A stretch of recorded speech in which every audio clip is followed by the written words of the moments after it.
You need to change your mind's reaction. It's doing nothing for you.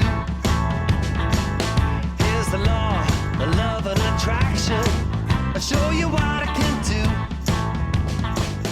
You know your banner is... Beside the graviola is a small leaf tamarind, or a Diplogotus campbellii.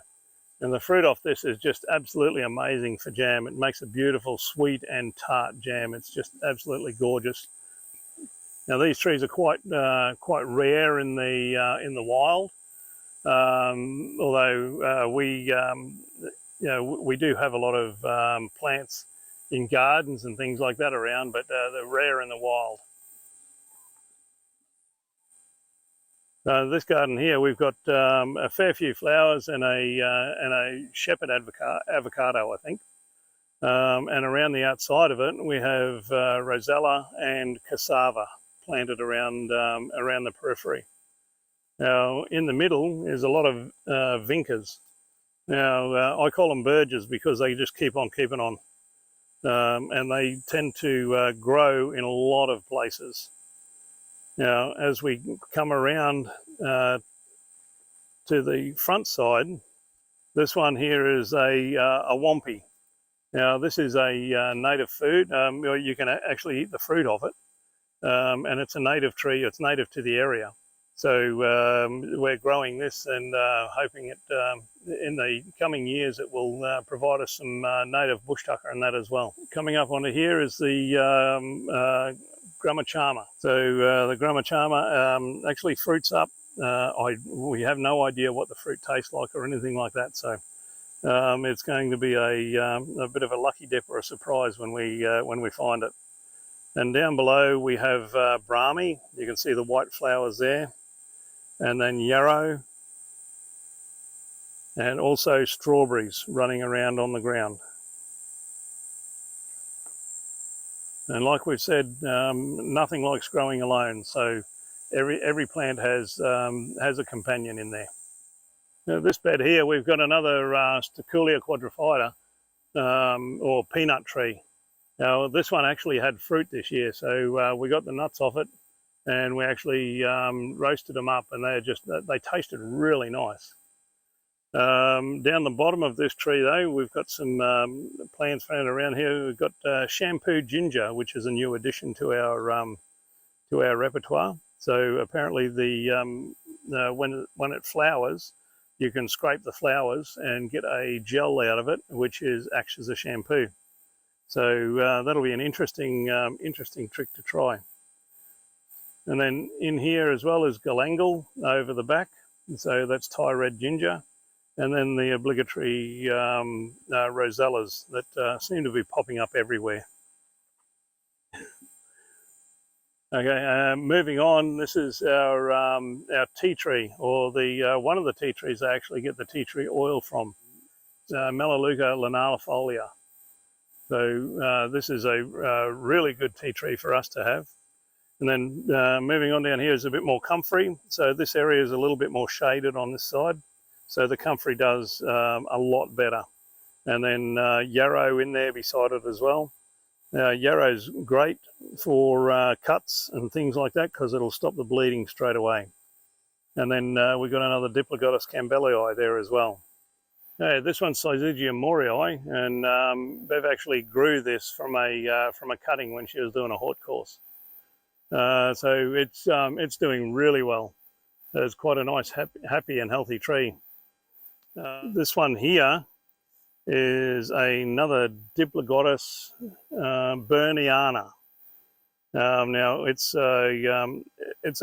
quite a big leaf. It's only a small tree at the moment, but we'll see how we go with that. And in the back there we have some of the straight bamboo.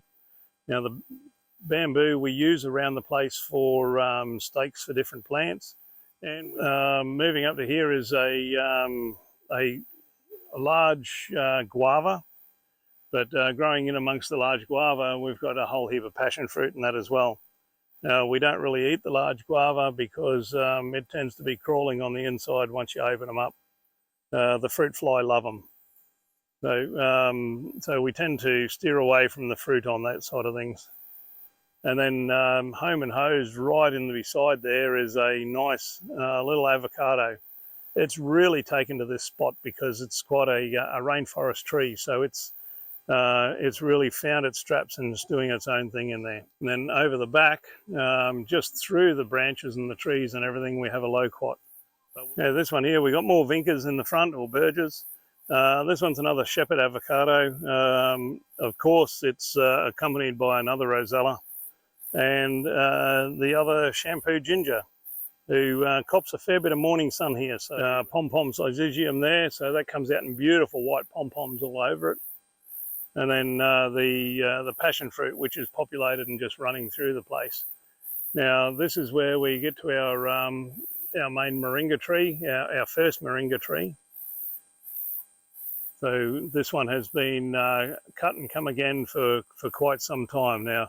We have to cut it off a little bit lower in the coming season, just to encourage branches to start growing out from the bottom, and it makes it easier to harvest as well.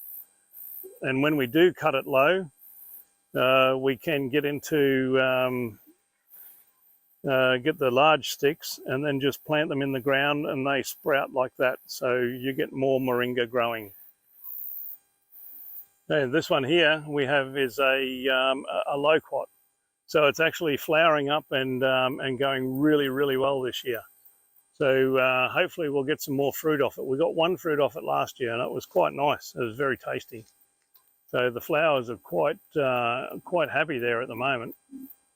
Hopefully we've got enough of the pollinators around to hook in there and give it a good start. This is our second lot of third lot of bananas. So we've got our main one over near the old chook run, and then the banana circle, and now this one as well. So these are the sugar bananas, or the short fat ones, that are quite sweet, and they throw a really, really nice bunch. Yeah, this one's a native and it's Dianella. So this is what we keep growing wherever we can. And it comes up with these purple berries on there, and they are very, very nice. So we've got these growing all over our place here. Okay, this is one of our last gardens. And this one we have some dwarf Malaysian coconuts.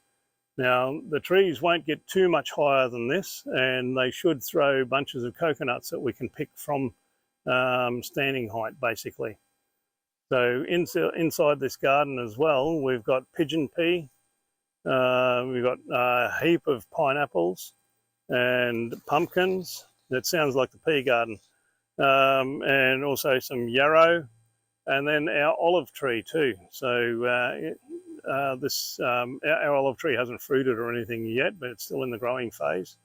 But it has put on leaps and bounds since we put it in the ground here. So also in this garden, we have, again, rosellas. So we should be in for a bumper crop of rosellas this year. And then the remaining two dwarf Malaysian coconuts. And the thing with the coconuts is, if they're looking a little bit crook, go down to the beach and grab some salt water and give them a bit of salt water, and they'll love you. They'll pick up no end. Just one last plant we'd like to show you in our front garden from the house is our tree lettuce. Now, believe it or not, this is absolutely beautiful. You just break off a piece and it tastes just like lettuce. So that's great, just on salads or anything like that. And also in the back here, we have some nice big salt bush. And so we actually harvest the salt bush and dry it and make it into a herb, and then we have it on our food and things like that, just to spice it up. Now you get quite a nice salt taste out of it too when you taste the leaves. Baby, it's up to you, you gotta choose.